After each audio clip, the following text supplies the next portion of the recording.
Saviez-vous que le vignoble du sud de la vallée du Rhône s'étend de Montélimar jusqu'à Nîmes ? Le grenache est majoritaire en vallée du Rhône méridionale, mais beaucoup d'autres cépages entrent dans la composition ou encépagement des vins. La syrah, le mourvèdre, le carignan, le cinsault, la counoise, le muscardin, le vaccarès, le terré, le marcelan, le picpoul en font partie, mais ce ne sont pas les seuls. Le raisin est vendangé, trié à plusieurs reprises, et seules les grappes saines sont conservées.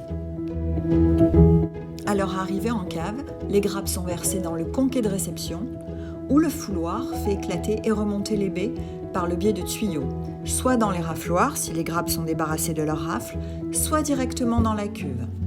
L'éclatement de la baie du raisin va contribuer au départ de la fermentation alcoolique. Et tout au long de cette fermentation, des opérations d'homogénéisation telles que remontage, pigeage, délestage vont être réalisées.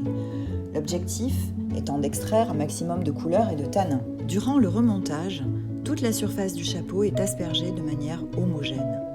Le pigeage, lui, consiste à enfoncer et fractionner le chapeau. Pour le délestage, le mou s'écoule de la cuve et est stocké dans une autre cuve.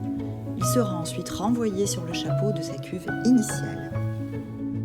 Une fois la fermentation alcoolique terminée, on procède au décuvage, où le vin de goutte va s'écouler par le bas de la cuve pour être transféré pour l'élevage en barrique, en foudre, cuve béton ou inox, selon l'effet recherché sur le vin. Les pots partent à la presse, d'où va s'écouler le vin de presse, plus tannique, que l'on choisit ou pas d'ajouter au vin de goutte.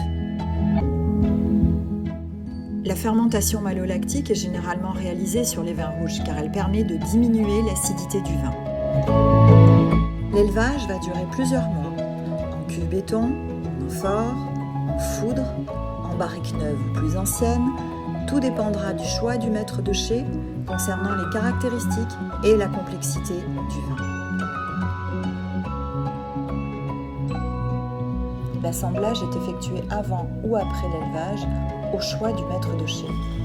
Le vin est ensuite collé, clarifié, filtré, puis mis en bouteille.